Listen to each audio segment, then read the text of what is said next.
原神プロ音楽家と聞く音楽解説。こんにちは、長見ひゆです。今回はナドクライ戦闘曲心を焦がす渇望を解説していきます。このシリーズでは原神の音楽が好きでよく聞くけど、これはどういうジャンルの音楽なんだろうとか、どんな楽器が使われているんだろう、どんなことを表現しているのかなというように、音楽初心者の方でも音楽を楽しめる手助けとなることを目的としています。このシリーズを手助けしてくれるのは、原神をはじめモンスターハンタートライなどアニメ・ゲーム音楽収録に数多く携わった私のお母さん、そしてプロ作曲家の私の旦那です。解説は8年ほどドラムをやっていた元ドラマーの私、長見ひゆがお送りいたします。またこちらの音楽解説は実際の演奏動画以外は耳で聞いた音のみで楽器などを判断しています。完全に合っているかどうかは断言ができないので、あくまで参考程度にお願いいたします。今回の動画はナドくらいのネタバレはあえて含んでおりません。クイックスタートで最近ストーリーを進めている方や、まだストーリーが途中といった方でもお楽しみいただけるように構成していますので、ぜひ音楽解説動画最後まで楽しんでくださいね。さて、この心を焦がす渇望をはじめ、ナドくらいの楽曲は聴いた瞬間になんだかアイルランドやスコットランドの伝統音楽、いわゆるケルト音楽っぽいなと感じた方も多いのではないでしょうか。その解説もバッチリやっていきます。この曲がなぜこれほどまでに私たちの心をつかむのか、徹底的に解剖していきましょう。動画の構成はご覧の通り。それでは動画に入りましょう。そもそもケルト音楽らしさとは？本題に入る前に、そもそもケルト音楽って何？というお話を少しだけさせてください。ケルト音楽と聞くと、笛の音やバグパイプ、賑やかな酒場や緑の草原なんかを思い浮かべるんじゃないかなと思います。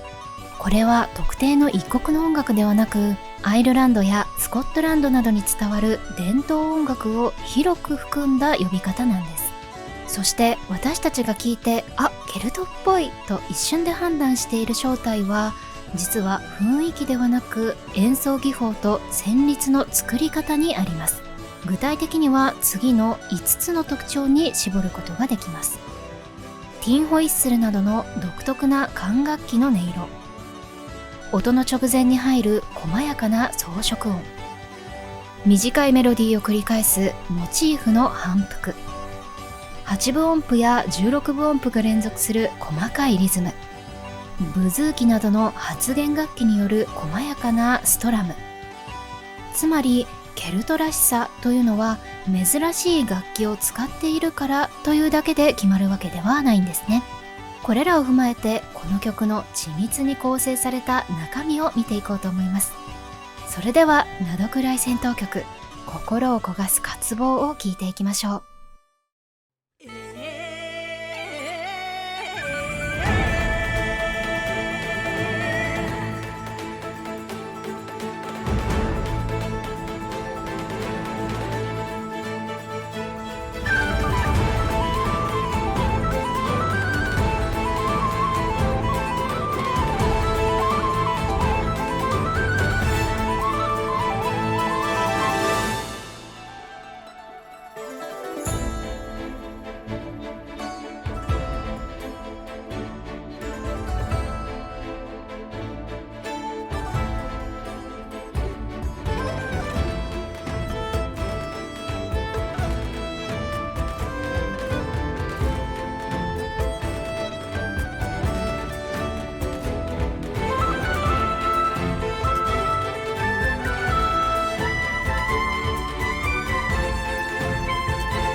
いかがだったでしょうか？力強く壮大で美しい、本当にかっこいい楽曲ですよね。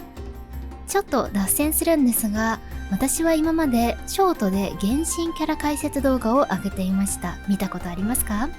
そこで使用してる BGM はキャラ BGM が合いそうな場合を除き、だいたいそのキャラの出身国の戦闘曲を選んでます。だいたい3曲くらいある通常戦闘曲の中で、私が一番好きな曲を選んでるんです。今回選んだ心を焦がす渇望も何を隠そう、私の一番お気に入りのナドくらい戦闘曲なんです。皆さんはどの戦闘曲が気に入っていますか？よかったらコメントで教えてくださいね。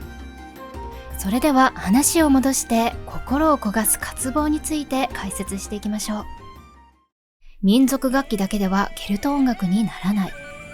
この曲では一般的な豪華なオーケストラ編成に加えて、及ばおなじみこれでもかと民族楽器が導入されています。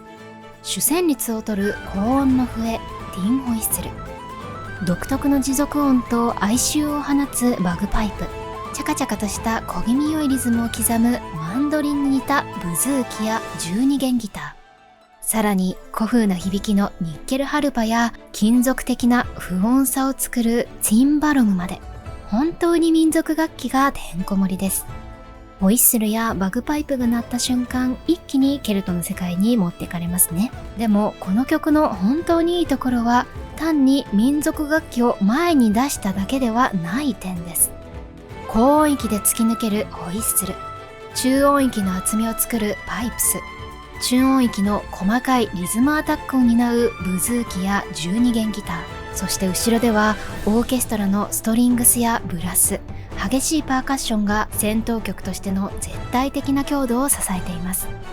民族楽器をただ前に出し続けるのではなく、オーケストラと緻密に役割分担させているからこそ、綺麗な民族音楽にとどまらない激しい戦闘 BGM としての強度が生まれているんです。及ばぬ熱意が感じられるポイントですね。長い歌ではなく短いモチーフの反復。次にお話しするのはメロディーの構造、巧みな曲の組み立て方についてです。私たちが普段よく聞く J-POP などの音楽は A メロ、B メロと進んでサビで一息に歌い上げるような長いメロディーが多いですよね。この心を焦がす渇望は全く違う組み立て方をしています。この曲は一息で長く歌うタイプではなく、2小節単位の短い旋律を何度も繰り返し少しずつ変形させていくという手法をとっています。例として次の曲を聴いてみましょう。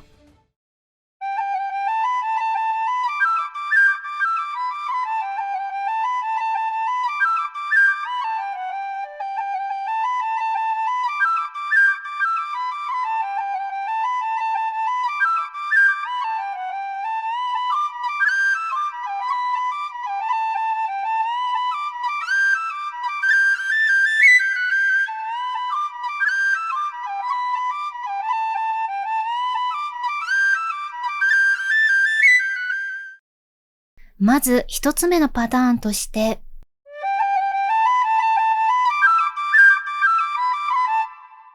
というフレーズを吹いたら、二つ目はその最後だけをちょっと変えます。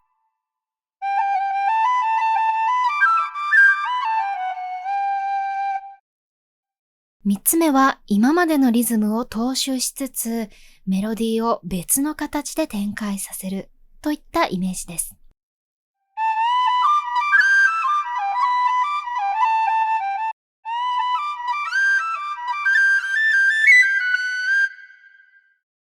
完全に新しい別のメロディーへと展開するのではなく、同じ短い素材を少しずつ形を変えてループさせる。これは伝統的なケルト音楽のダンス曲で非常によく使われる作曲技法なんです。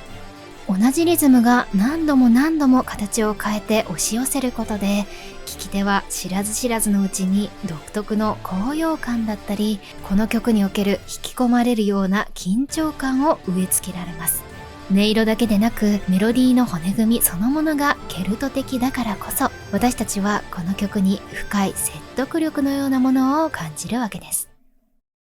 装飾音がケルトらしさを決定している。3つ目にお話しするのは、この動画で一番わかりやすい、最高におしゃれな聞きどころです。それが装飾音の存在。実は楽器に書かれた音符通りにただまっすぐティンホイッスルを吹くだけでは、あのケルト独特のニュアンスは絶対に生まれません。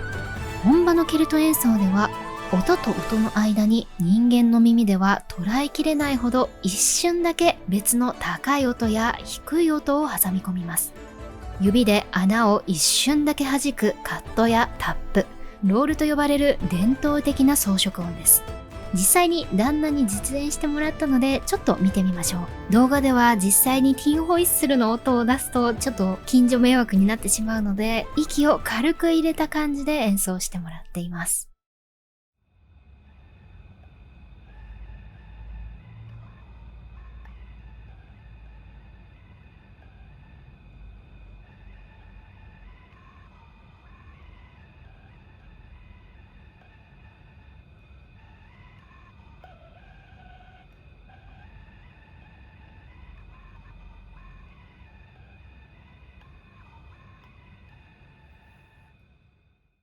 という感じです。そしてこれを入れるとどうなるか。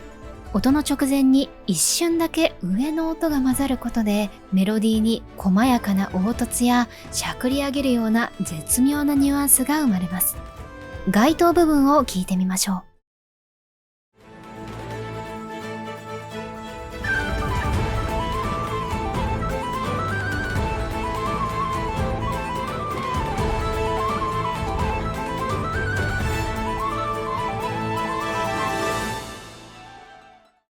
お分かりいただけたでしょうか。この曲が雰囲気だけじゃないガチの民族音楽に聞こえる最大の要因は、この装飾音なんです。ただ笛の音を鳴らしているのではなく、ケルト音楽ならではの指使いや息遣い、つまり演奏の癖そのものが私たちの感情を揺さぶる響きになるんです。拍子そのものではなく、旋律リズムがケルト的。先ほどケルト音楽のメロディーを繰り返すとお話ししましたが、この曲のリズムの土台は純粋なケルトのダンス曲の拍子をそのまま使っているわけではありません。なぜならこれはあくまで原神の戦闘 BGM だからです。ゲームの戦闘としての臨場感や重厚感をキープするために、低音のベースや打楽器、オーケストラはどっしりとした4拍子を堅くなにキープしています。その一方で、上で鳴り響くティンホイッスルやブズーキといった楽器は8分音符や16分音符、時には3連符といった非常に細かく連続するケルト特有のリズムを叩き込んでいるんです。